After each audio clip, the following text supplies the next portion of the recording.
Hey guys, what is up, everybody? Welcome to the second episode of CafeCast, and I'm your boy Sunil Baral as a host. And today we have our very inspiring guest, Philip Freeman. He's the co-founder of non-profit organization No Limits Nepal. Welcome to our podcast, man. Thank you for having me. Thank you for having me. So, can you please clarify out what is No Limits Nepal? Of course, yeah. No Limits Nepal, we just formed this year. Yo Mm-hmm. वर्ष बनाएको Uh-huh. कालीकटतिर हजुर. कर्णालीतिर Mm-hmm. एउटा मेरो राम्रो साथीसँग खेमराजसँग उसको Mm-hmm. गाउँ उता हो हजुर. अनि अस्ति दसैँमा गाउँ गएको अनि Mm-hmm. I saw so many problems with uh, the culture and the cultural transition there Mm-hmm. because all of the youth are going down for education. Most people are leaving. Mm-hmm. Um, so what we see there is it's just such a rural place, and the facilities aren't reaching. The services are very poor, whether it's Mm-hmm. education or health or even work, right? हजुर. Whatever it might be. So we started it as like a goal to make the life easier there for people in the village, Mm-hmm. and in order to hopefully make it easier for younger people who would otherwise stay in the village to stay there and Mm-hmm. to be a part of their culture, be a part of their community. Mm. So, what is the main thing that inspired you to start this NGO, No Limits Nepal? Mm. Yeah. So the main thing, really, um, throughout my entire life, I've always wanted to help people. I know. Mm-hmm. Tara, specifically when I went to Karnali, this was the most rural place I have ever been in Nepal. Mm-hmm. When it comes to development in general and also culture. Mm-hmm. Uh, for example, everywhere in Nepal that I've gone, I haven't seen menstrual huts and a lot of these more older traditions that aren't so in place in most places in Nepal, but you see a lot of these things still there. You see a Mm-hmm. lot of the older cultural traditions, and you also see just um, it feels like an older version of Nepal almost. Like time hasn't caught up Mm-hmm. there. How many of you are running this NGO currently? Currently, it's my friend KhemRaj and I who we founded Mm-hmm. it just this year, and he and I are really leading us, forming our mission and our values, and recruiting like-minded people to join with us. Mm-hmm. Most of our members are youth from the village, so Mm-hmm. while some of them are in the village, most people are now in Kathmandu or Kolpur or Surkhet. You guys are So mainly concerned with like young peoples right now, right? yeah, so like the main mission of No Limits Nepal is to first of all advance Mm-hmm. like the development in the village with health and school, but also to do that through youth and to empower the youth of the village to feel like they have they have power in what they can do, and they can change their communities and create a better community for themselves. Mm-hmm. So, how do you involve other young people in your work? Yeah. So a lot of what we do in the village, we have programs with the schools, and we also have programs just generally in the community. Mm-hmm. So when we go, we rely on our youth members to help us execute these programs and like to help foster skills in them as well, right? To Mm-hmm. make some skills. But also, we have a lot of sports programs going on now. In Mm-hmm. Kathmandu, we're running futsal practice for the youth who are staying here in Kathmandu, who are from Sanni Triveni, which is our municipality that we work in. Mm-hmm. And we are also forming local sports teams in the village. Um, Mm-hmm. we're taking everything like one step at a time. So, still our first year. But in the end, we want to have these sports programs that help build these leadership skills in the Mm-hmm. youth of Sani. So No Limits Nepal is like mainly concerned to this like Sanni Triveni Rural Municipality, right? For now. Correct, correct. Mm-hmm. So, like, what are some of the challenges that you guys face while running this NGO, or like running any sort of programs out there? Yeah. Yeah, that's a complicated question. And Mm-hmm. I've learned a lot and run into a lot of different things I wouldn't imagine as issues Mm-hmm. as we're running this program and all of our different projects. A lot of it can come simply from the the procedures for NGOs to follow in Nepal are Mm-hmm. not so clear, and it's kind of like we're playing a game of like tag, right? Like whether we're gonna get caught or not for Yeah. something we didn't even know we're doing, right? Mm-hmm. And so that's always interesting, navigating the legal realm in Nepal. But when it comes to the actual programs in the village, uh, a, a lot of what we're having now is we're still establishing ourselves as a like community leader in the village, right? And as like Mm-hmm. a change actor in the village. So throughout like the past 20 years, I guess you would say INGOs have been really prominent here in Nepal, right? Mm-hmm. And that has created some sort of culture in our village, at least, and I would say in many other villages in Nepal, where Mm-hmm. people see NGOs as these big foreign organizations that have lots of money, and they Mm-hmm. want to just give their money to look good, right? And generally, Mm-hmm. like that's what they do. A lot of Yeah. the INGOs. So we are not like that, and we're very different. We're trying to be community driven, and we're trying to Mm-hmm. be sustainable and like do it with limited resources so we can do more. Mm-hmm. And so right now, what we're seeing is that we're building that understanding and that connection with the villagers so that we're able to build a community with them. We're able to build an organization inside the community that we can work with the locals and we Mm-hmm. can get things done, that we build more sense of belonging, sense of responsibility, and sense of, yeah. Mm-hmm. Yeah. So how do you measure the impact of your organizations in Sanni Triveni? You guys take the record or like just have some sort of understanding over the people or what? Take the impact, like I guess that could be looked at differently. It depends on the projects, of course, that we're doing. um Mm-hmm. and so far the areas we identified are health and education when it comes Mm-hmm. to the big projects that we're doing. And Mm-hmm. so this we have another project coming up in 1 month from now. In April, we're doing a eye health screening, Mm-hmm. uh, and we're gonna be reaching about 600 people in the village to check their vision, and give out medication and glasses free of cost. Can you please clarify us how is the like health situation of people in Sanni Triveni? How I is the mean, health just this situation? year, I don't know the exact number, but it's been over 10 women in our area have to be evacuated by helicopter because for their pregnancy. Mm-hmm. Um, and that just gives insight to how the medical situation is there, because while basic things are fairly accessible, like you can go to the nearby hospital if you have a cut, or, like, simple things, and Mm-hmm. that should be fine. But when it comes to specialized medicines, especially with pregnancies, it's really not up to standard at all. It's not Mm-hmm. very safe.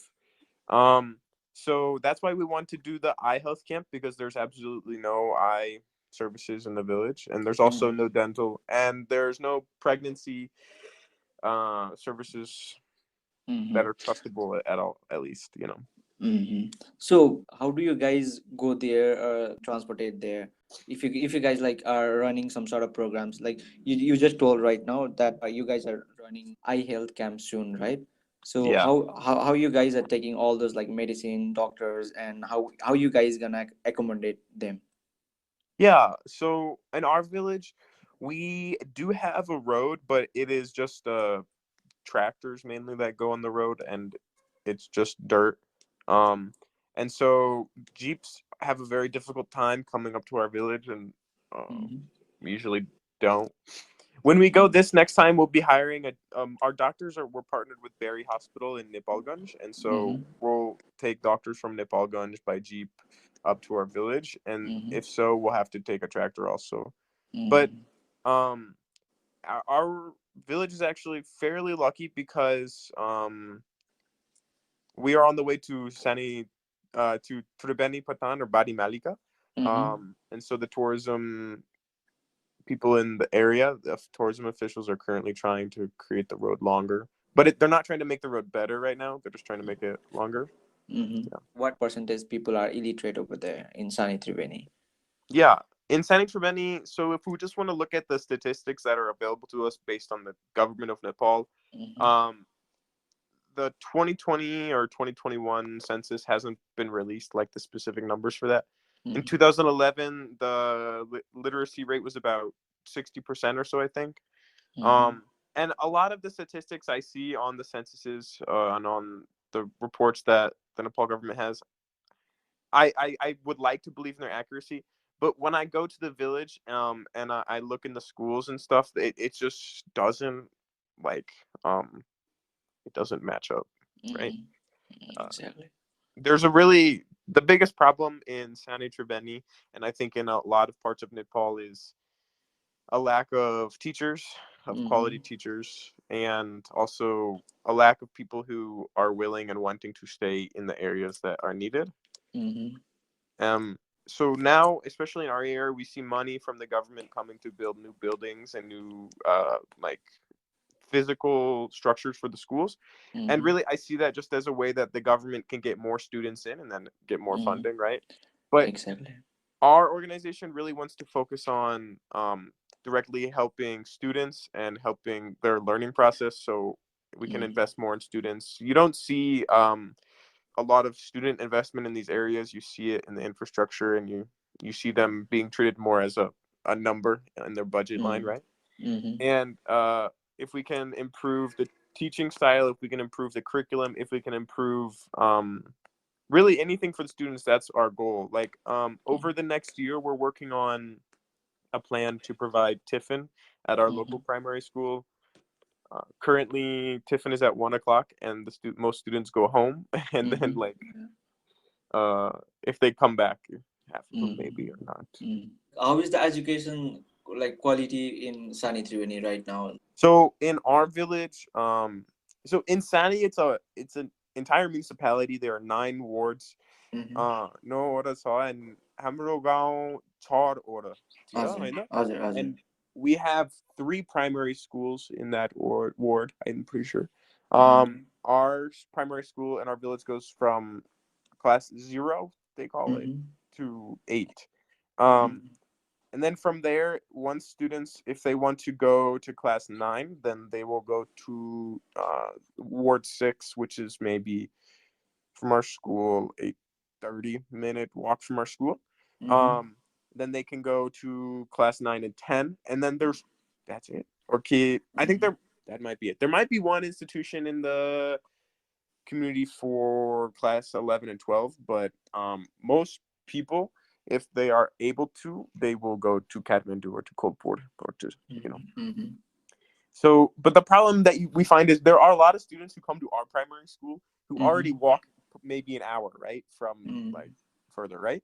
And so what ends up happening is like, let's say they get all the way through their primary education, they get through class 8, and then they're going to walk an hour and a half now to go to class 9, or they're going to just drop out, right? And so we have some data on like the enrollment rates in the villages and stuff, and a lot of what we see is at these school transition times is when they're most at risk of like not continuing their education, right?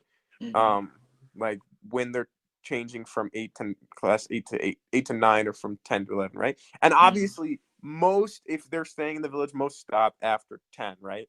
If they get to 10. So But what they do after like dropping out there in Kathmandu or anywhere else? So if they drop out, they will like stay with their parents for few and just start something out, or like just go to foreign country or any sort of country, right? But like the people, the living standard of people is not that high as that the people of Kathmandu. So what basically they do for living when they drop out? yeah, so actually a decent amount also aim to go abroad. When I left the village 2 times ago. Not this last time, but another time. I left with one brother who was heading to Malaysia from the Right. village. He was a local, and he had been in the village forever, basically, but he was going to Malaysia for work, right? And there are also a ton of people from the village who go to India, because India is much closer than Kathmandu. So most of them don't come to Kathmandu. Mainly they'll go to Lucknow or the UP Tira. Ajay. I also know some friends who are in Uttarakhand now doing work. But if they're gonna drop out and they are like, if they're a guy, usually, especially, they'll go work physical labor in India, is a very good chance. Otherwise, you're going to be working on the fields in the village. And in the village, the problem is like there is work you can find, right? Like you can Mm-hmm. find work, perhaps working on the roads or um, at the Utiainagaum, हजुर हजुर हजुर. but it's not reliable. It's not like you might have it today and you won't have it tomorrow, right? That is Long term village work. भएन. हजुर Mhm. हजुर.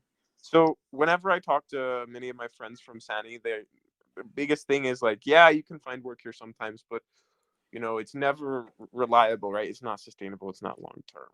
Uh-huh. It's a very trapping feeling.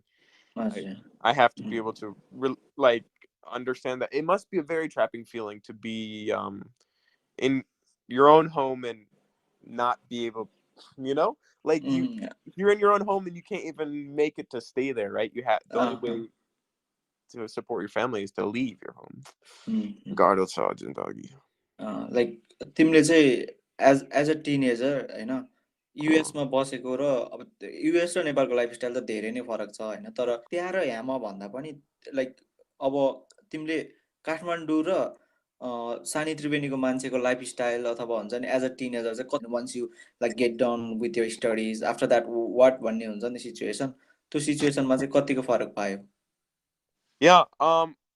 Honestly, here in Kathmandu, I also know a decent amount of my friends who have finished their studies and they're kind of perpetually looking for work, right? Uh, and so the struggle is definitely real in both places. But in Sani, it's completely village, right? And when you're in village, it comes with also other like pullbacks, right? Like you know the the network often goes, the light often goes. There's you can't get around so much, right? Like your world is that much smaller, right? And so the opportunities are just greater here in the cities, but that is one of the main problems that we see in Nepal now, right? Like I think the report was like 70% of Nepal is in the cities, right? In urban areas now, right? And हजुर. that brings a lot of big problems, right? We have overcrowding in Kathmandu, like for so long now, and even other places, other cities, and Bhaktapur now is a full-on city itself, right? And it used to not be like that.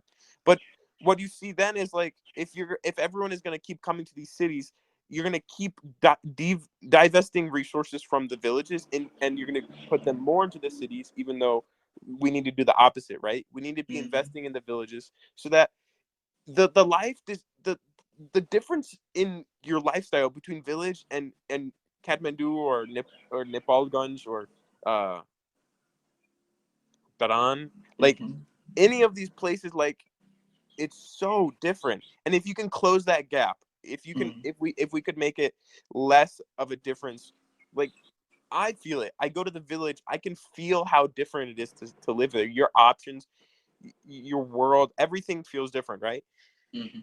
If we can close that gap of difference between staying here and there, then I think more people will obviously want to stay in their village, right? They'll want to stay there if that gap of Can you please share something that you guys have achieved recently or like from your NGO since you guys have started out there?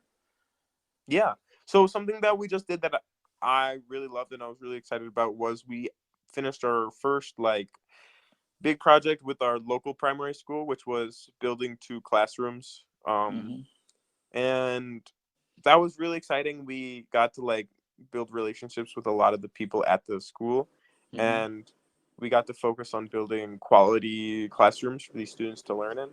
That is one thing that we can invest in the infrastructure of the school, but it's also investing in the students because the traditional class type of Nepali classroom is really not beneficial to the learning process, especially. So when we approached it, we plastered everything, we painted everything, and we put carpeting and tables and whiteboards and tried to make an environment that they would be comfortable in and like want to come to and be in every day. Yeah. So like how do you guys are running your NGO? Like basically you guys get like you guys do fundraising, right? So what is the like strategy for fundraising and like sustainability of your organization currently? Yeah. So currently, since we are in our first year after founding the organization, we are still in the phase of growing our donor base, growing our, I guess what you could say is our stakeholders or people who are gonna have a have a stake in our organization and feel like they have a part to play in us. So Mm-hmm. we're still building that group, right? We're building our core donors and our founding donors, and we're building our board of directors still as well, because that is our main way to reach people, whether it's like I'm from the US, so I have a lot of connections in the US, or whether it's Mm-hmm. from other parts of the world. Um, Mm-hmm. right now, most of our fundraising is us establishing our values and what No Limits Nepal stands for, and Mm-hmm. being able to express that to our potential donors and show Mm-hmm. them how that connects to what we're doing in the village in Sanni. Mm-hmm. So, so far, the funding has been going well, and we're working on other long-term funding sources as well. How many people are there who has been like contributing your NGO regularly for like fundraising and stuff? So over the past year, we've had we've had 2 rounds of fundraising so far, and we're about to do our third round of fundraising for the year. Mm-hmm. So, I think over the entire uh, 2 past rounds of fundraising, we raised about um, it wasn't so much. I think we were able to do our programs for those, and we raised maybe 4 lakh or so, three and Mm-hmm. a half, 4 lakh. And that was with, I would guess, around 20 to 30 people donated altogether for that. Mm-hmm. And so now we have our third round of fundraising, which is going to be most for our eye health camp that we have coming up, and so we're going to be raising about 5 to 6 lakh for that alone. Mm-hmm. But what we see is mostly it's foreign donations that are averaging anywhere between like $50 and Mm-hmm. $100 per person, and we Mm-hmm. have other founding donors who are giving more, because Mm-hmm. they whether they like trust us, and they Mm-hmm. also like our mission and what we're doing. Mm-hmm. Yeah. So, like, how do you collaborate with our other organizations or individuals to achieve your organizational goals? Yeah, this is a great question, because I've had a lot of different experiences since opening this NGO in Nepal, Mm-hmm. and trying to work with different people and getting their input and advice, or hearing their experiences and sharing mine, right? Mm-hmm. Um, and one thing I love is I love being able to talk about this with my Nepali friends, and like being able to involve them in it as well, right? Because I have Mm-hmm. so many friends here in Nepal who have so many great skills, right? And so Mm-hmm. many like passions that usually they don't have many avenues to do with. And if we can use them in the village, right, to Mm-hmm. create more of a sense of community, more uh, innovation and collaboration, then I always think that's better. But at the same time, I've also had experiences that aren't so great, where, especially with other NGOs, there is not a great culture always of like collaboration and sharing. Mm-hmm. Exactly. Um, so I've like me and KhemRaj, the other co-founder, we've reached out to people sometimes, Mm-hmm. whether it's like they're running an NGO here in Kathmandu, or whether Mm-hmm. they're running one maybe closer to Karnali, to where Mm-hmm. we're running one, Haina. Yeah, Um, exactly. and sometimes I honestly don't know the reason why, but it's not a super friendly culture in of NGOs in Nepal. I know it's a Mm-hmm. complicated culture of NGOs. It's after, like, there have been so many problems with NGOs, but Mm-hmm. at the same time, all of these organizations are here for the betterment of Nepal, right? To help. Exactly. Mm-hmm. And so I feel like there should be a better culture around collaboration, teamwork, and working together, you know? Mm-hmm. Yeah. Exactly. So, like, how has running this NGO impacted your personal and professional growth? Oh, God. So much. I mean, to start, I never imagined I would be starting an NGO in Nepal.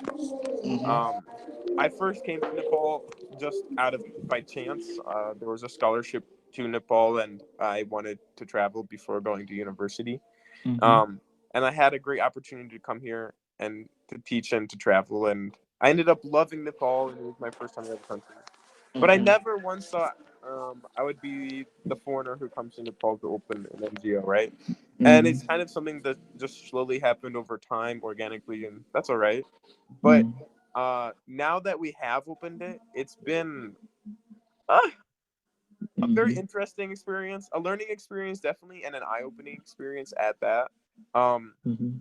a lot of what we have to do comes into how can I, as an American, look at a rural community in Nepal Mm-hmm. and try to better understand, first of all, where they're coming from, where they've been, and like how what solutions will actually work. Because there are so many Mm-hmm. things that I can think of as an American that won't work here in Nepal, right? And I have to be Mm-hmm. realistic with myself, and we have to have these conversations about what really works here and like the reality of these places, right?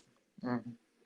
So, what is the main thing that you have learned running an NGO in Nepal, like being a native US? That's a good question, huh? I'd have to say that in Mm-hmm. terms of NGO, like working as the NGO, Mm-hmm. I've learned a lot of different things rather than just me going to the village itself. Now I've gone to the village a few times now, and um, it's definitely one of the more culturally preserved places of Nepal that I've been. Mm-hmm. And like they're also facing a lot of cultural like deterioration, or what do you want to call it, depreciation, yeah. But at the same time, I've seen so much and learned so much about Nepali culture and Nepali traditions in that Mm-hmm. in Calicut that I have in a lot of other places. But when it comes specifically to working in the NGO in Sani, I've learned a lot about how, okay, as a foreigner, when you're usually in Nepal, Mm-hmm. you're treated, Nepali people of course treat foreigners really great, right? Really with so much Exactly. respect and kindness, right? Yeah. Um, and now that I'm running an NGO, I am doing a lot of work with Nepalis in these villages, and you, it's definitely a different dynamic for me, since Mm-hmm.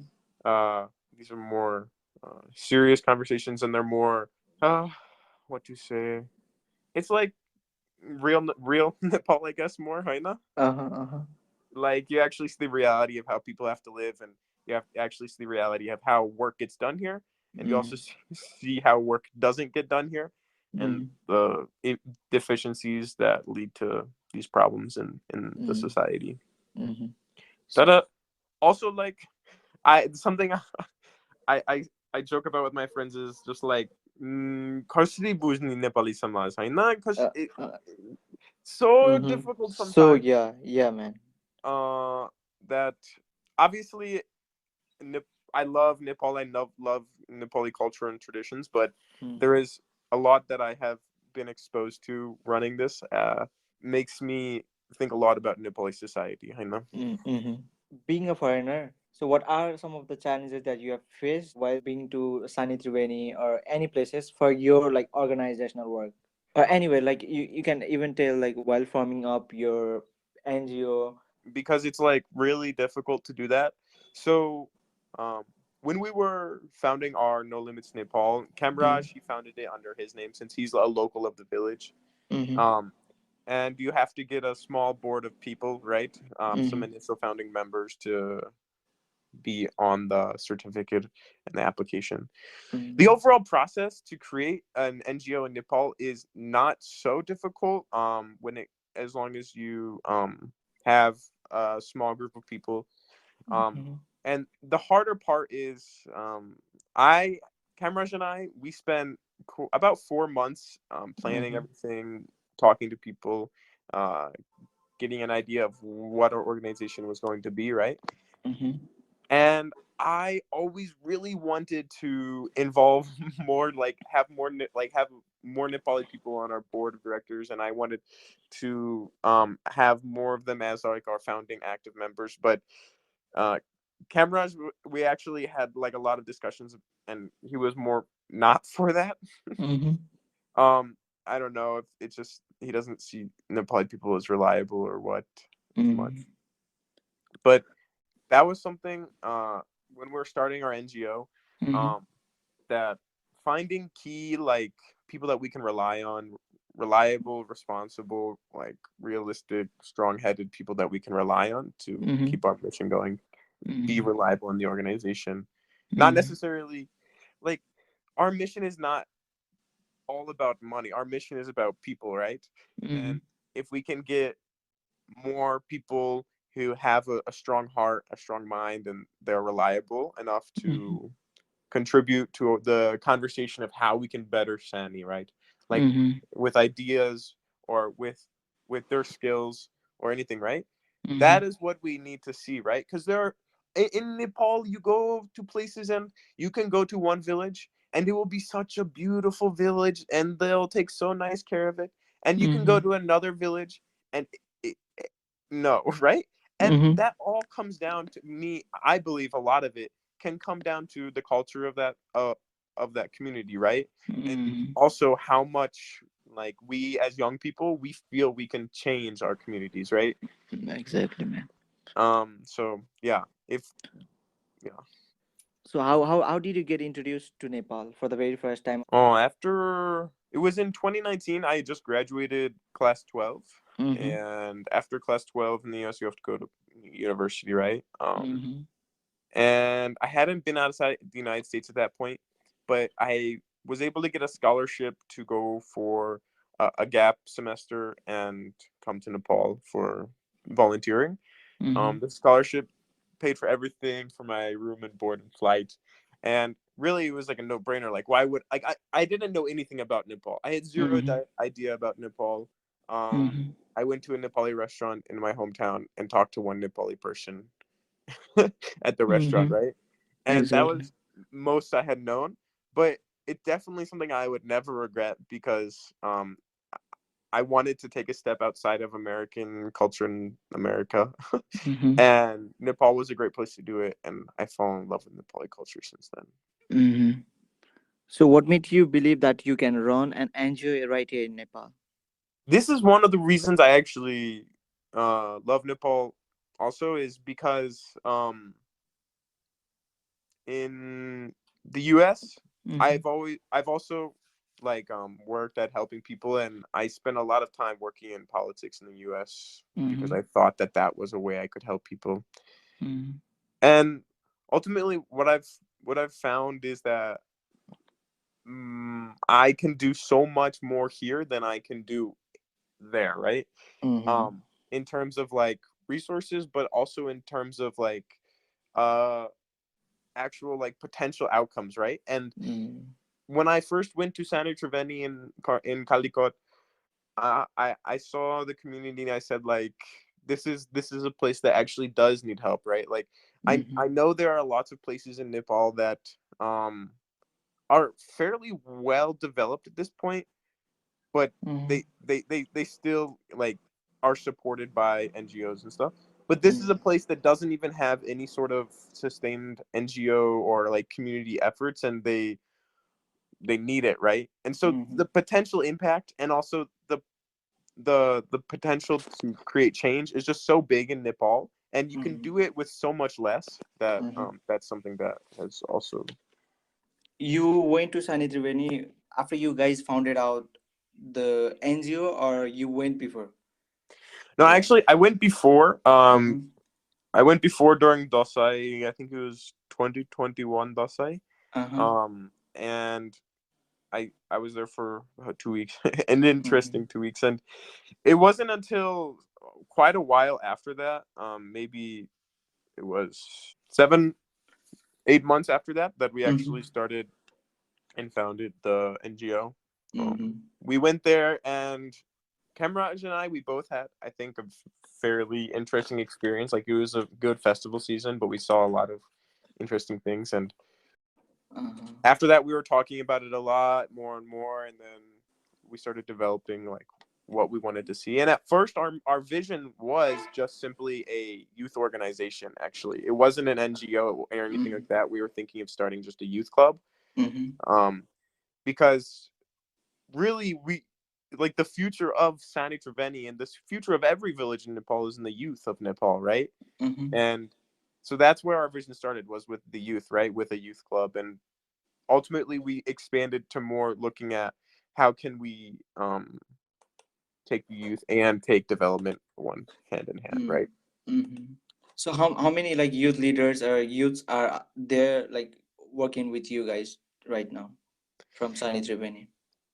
Yeah, so right now I don't have our actual member list on me, but we have about 6 to 8 youth leaders, actual youth Mm-hmm. leaders who we have like highlighted as leaders in our organization who are helping us plan programs or run certain programs in the village or in Mm-hmm. Kathmandu. And outside from that, we have about 20 to 30 members, local members from the village so far.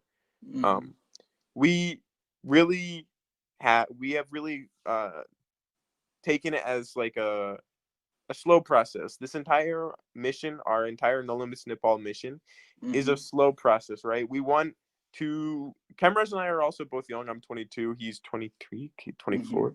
and so we have a lot of time ourselves, and we want this organization not to be our organization, like KhemRaj and my organization, but to Mm-hmm. be all youths of Sanni Triveni. And Mm-hmm. if we can be the driving force of it now, we can help develop these skills in the youth there also, and Mm-hmm. they can take it over when like in the future, right? And Mm-hmm. we can run it as a community of youth.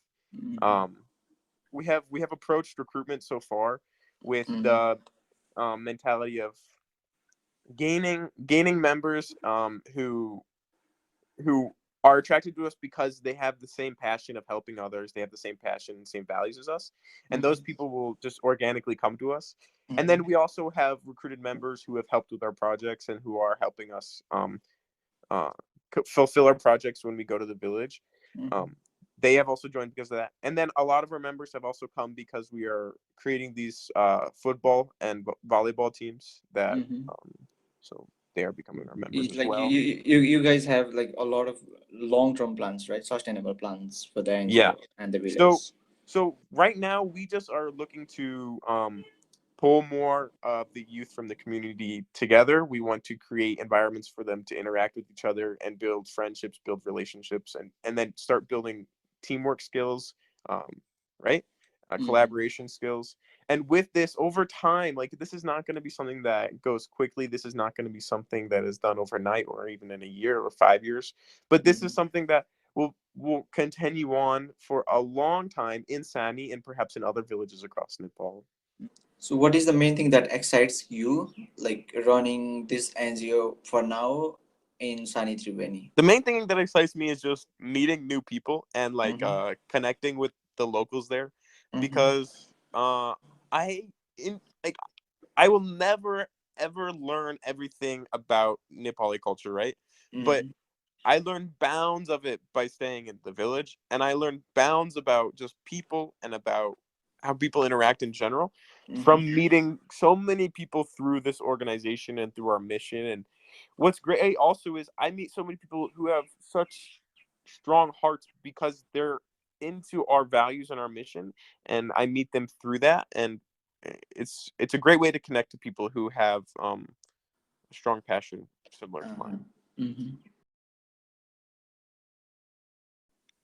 So, what are your future plans for the NGO or for the Sanni Triveni?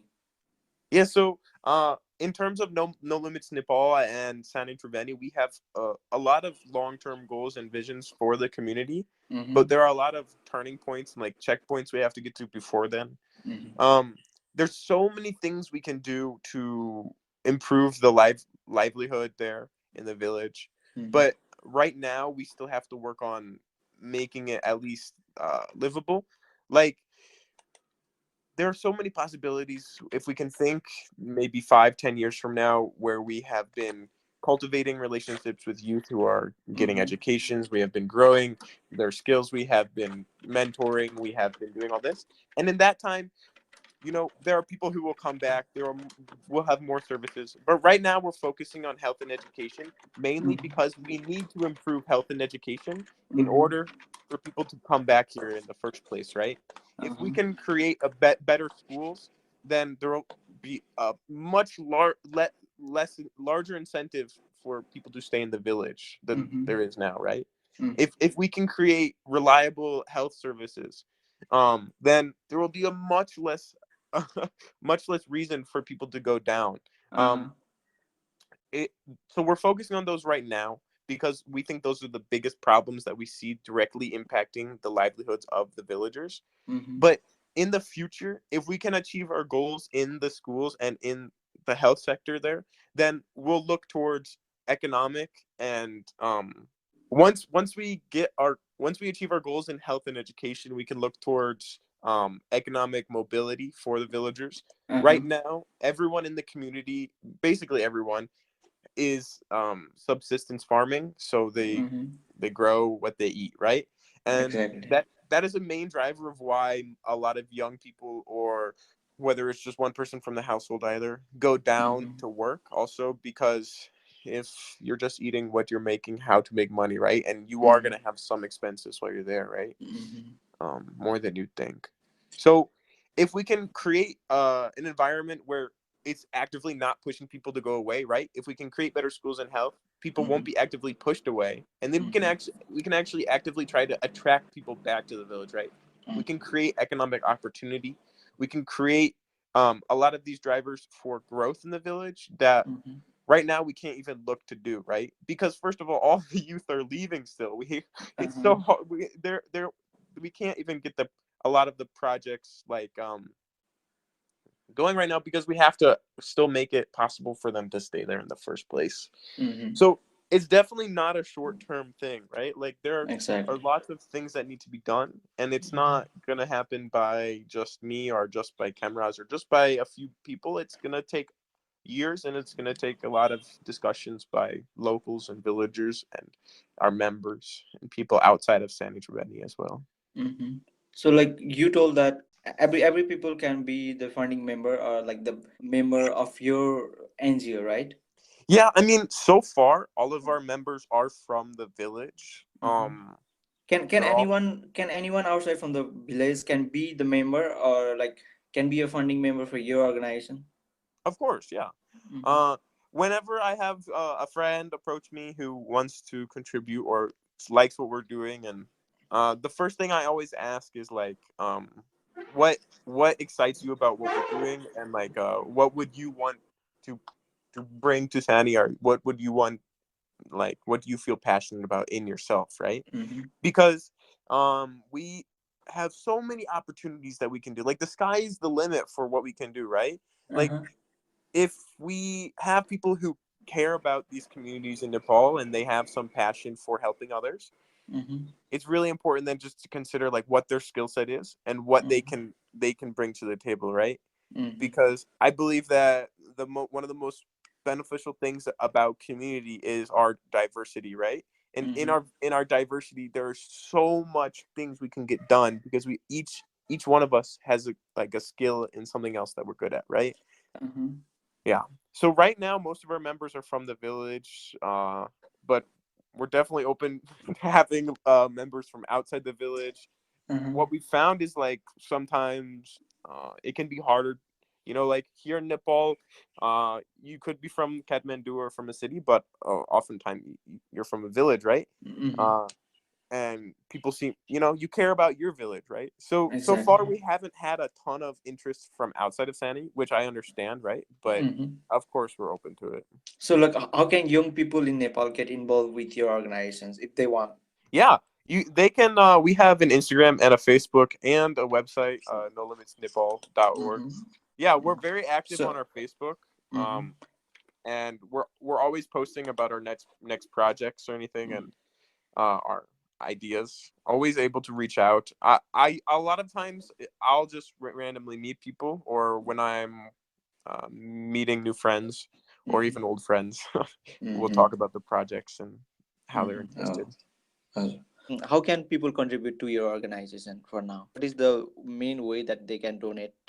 Honestly, I would say donating their ideas and their time, Mm-hmm. especially in Nepal. Like obviously, Uh, fundraising can be harder for us. Most of our money doesn't come from Nepal, but also Mm-hmm. like we don't need money as much as we need ideas and we need collaboration and we need discussion, right?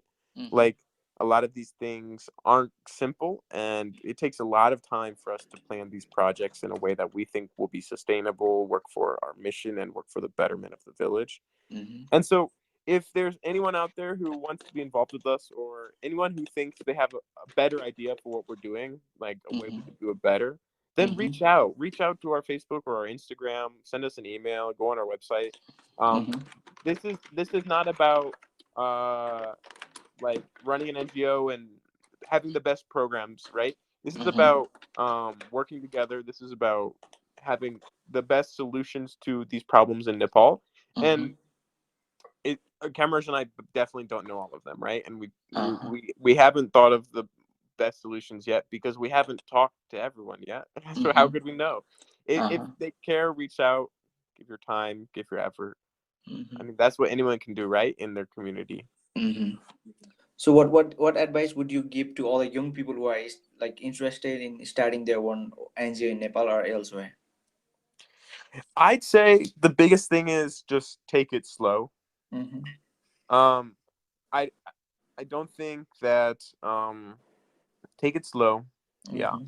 And when it comes to creating an NGO, you should also just think about what your goal is like in reality, but also in terms of your your values, right? Mm-hmm. Um, and if you're a young person in Nepal here and you want to help your community or you want to help a village or even in Kathmandu or wherever, right? Like Mm-hmm. the most first of all, that's amazing, right? Because that is totally possible and there's nothing stopping you at all, right? But Mm-hmm. I suggest, first of all, take it slow, and second of Mm-hmm. all, when you have this passion, you should see if there are other organizations already in that area doing that same work that you want to do. Mm-hmm. This is something that we see a lot of even in the US, but I imagine it has to be so common here also in Nepal, where Mm-hmm. you have multiple organizations in the same area doing a lot of the same work. Um, and this is definitely true of in Kathmandu. Now in हाम्रो गाउँतिर त्यस्तो हुँदैन त्यस्तो होइन हजुर तर हजुर you can find that in a lot of places in Nepal. And so if you are passionate about something, if you're passionate about helping, if you're passionate about farming, whatever you're passionate about, right? There's Mm-hmm. always innovation to take place, especially in Nepal. There's boundless opportunities, right? Mm-hmm. Um, it depends on how much you're willing to put into your passion. It depends on how much you're willing to put in without expecting anything out of it.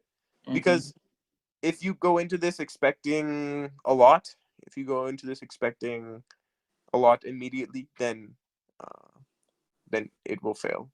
But you So should take it slow. You mm-hmm. should learn your community, learn about the people you want to help, I'd say, and Mm-hmm. um, talk with others who also care about those Mm-hmm. same issues. Mm-hmm. So what is the main lesson that you have learned as a teenager? Like you are already 22, right? 22 vice Uh-huh. versa. Like अहिलेसम्म तिमीले चाहिँ के like तिम्रो यो asthma आइपुग्दाखेरि चाहिँ तिमीले के चाहिँ सिक्यौ के what is the main thing that you have learned Yeah, the main thing I've learned, uh, honestly, whenever I meet people or I'm talking to people, they ask me like how I ended up coming to Nepal or how I ended up starting an NGO or doing any of this. And to be honest, I have no idea. The main thing I've learned in my entire life is that if you move with your gut, like you trust your gut and you move throughout the world with like hope and with love, then your life will find you. And yeah. Are you happy with the way you are or like all the things that you have been doing right now? Oh, of course, cause कति खुसी लाग्यो तर I'm very happy. Everything is a learning process, right? And just like Exactly. I wouldn't accept where I am personally, like now, because I know I still have more growth until next year. I'm not going to accept where like we are as an organization now, even, right? And just like a lot of places in Nepal, right? Like everyone understands in Nepal, there's been tons of progress, right, in different issues across Nepal, right? And there's still so much to do still, right? Still so much progress to make. And I think it's not a bad thing, but it's a good mentality to have that, yes, I'm happy, I'm doing good right now. This is what I'm supposed to be doing. But also I'm gonna be better a year from now. I'm gonna be better a month from now, right? And that should always be our goal as and especially as an organization that's working to be a pillar of a community, right? To be active pillar of the community. Mm-hmm. So, where would you like to see your NGO after 5 years? Like the projects you guys are working on, like how long progress you want, or like how much progress? Yeah. So 5 years down the road, No Mm-hmm. Limits Nepal will have made big, big, big strides. Actually, Mm-hmm. we're already making a. I love the progress we've made in this first year, and we Mm-hmm. are working on some really great project proposals right now, Mm-hmm. Mm-hmm. for some sustainable long-term plans in health and in the schools. So, Mm-hmm. in 5 years from now, there are literally a million different things that could come out of the village. One of the Uh-huh. big things that we're planning right now, Mm-hmm. like I said, there's a big need for pregnancy care in Sanni Triveni and in Calicut in general. Mm-hmm. So, we're gonna be right now we're creating a plan to create a birthing center in the village. Mm-hmm. Um, this will be, an established part of the community that people trust the people who work there, Mm-hmm. and that it will create a place where Mm. women can feel safe and give safe pregnancies, right? Uh-huh. Because that is a big issue. And currently, if you want to go, if like they need to go down the mountain, Mm. they have to pay 1 lakh, and the government pays 1 lakh. Mm-hmm. And they'll take a helicopter. Now, we also want to build an office. We want to build a community hall where we can hold events. We can hold uh, community discussions, roundtables, tutorings. Mm-hmm. We want to have Mm-hmm. 2 shutters where we can have um, a tailoring shop where, we had a menstrual pad distribution, one of our first programs in the village, Uh-huh. and one of the aunties made such a like funny but true comment, like, you're giving us these menstrual pads, like, are you gonna give us the underwear too, right? Mm-hmm. Right? Because like, Uh-huh. and but that really hits on the part of how sustainable you have to make these programs. Like, okay, yeah, if you want to work on menstrual health awareness in Sanni Triveni, you Mm-hmm. can't just do that, right? Like, I was Uh-huh. really happy with our program because it introduced like a high standard of quality pads in the village, it also started the conversation for us. Mm-hmm. But for us to be sustainable in this, we're gonna have to have a tailoring shop, and they're gonna be making affordable clothing for the village. They're gonna be making menstrual pads. If we have that, then we can also allow for the students to bring their uniforms, and we can give them, better quality uniforms. We can invest in the students with the programs that we're already doing at basically Mm-hmm. no extra cost to us, right? Mm-hmm. And so once we are in 5 years, we will have so much more infrastructure in the village. Mm-hmm. Right now, a lot of these things are in the planning phase, but Uh-huh. once we have this physical infrastructure, like, the possibilities are endless, endless, Mm-hmm. absolutely endless. Mm-hmm. So what do you want to tell something to the to the people listening right now? So anything about your organization or anything or something that you thought you have missed out. Yeah. Okay. First of all, I want to say that, like, if anyone is listening and they they feel like they want to do something, and that they actually can do something, but they don't know how or what, like, please reach out to me. I would love to have these discussions with people, because I think even in the US we see this, and I see it so much here in Nepal, that there's just a lack of hope, right? Or a lack of Mm-hmm. self-efficacy, really, like, not believing that we can get it done. But with, like, working together, like, we can get anything done, even here in Nepal, no matter what you believe, right? Like, it is Mm-hmm. possible. And whenever I'm traveling in Nepal, like, obviously I look like a tall white guy, American white guy, and I look Mm-hmm. like a tourist, right? Mm-hmm. And people have their assumptions about that for whatnot, right? And Mm-hmm. but what I have to say is, it doesn't really matter what you look like. It matters who you're gonna be on the inside, and what you're gonna do for the world on the outside, right? Mm-hmm. And yeah, I have a lot of hope for the youth of Nepal. I know that there's a lot of distractions, there's a lot of sad news every day in Nepal, Mm-hmm. but ultimately, I know there's a lot of potential. There's so Mm-hmm. much potential for the Mm-hmm. youth of Nepal. Lifestyle is not so big. So I think it's time to wrap up because I think I've already asked tons of questions for you, I know.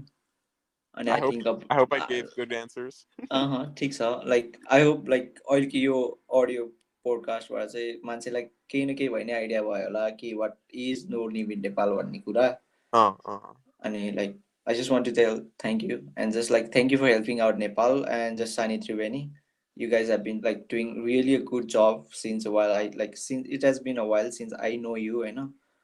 And like I know how dedicated are you to the organization and to the people out there. And yes, thank you for being an amazing guest for us. And yes, thank you for being a part of our podcast. Yeah, brother, thank you so much for having me on today. I hope like you guys will be doing more great works in the future and like progressing a lot in the village as well as in your organization, man. So thank you, man. Of course.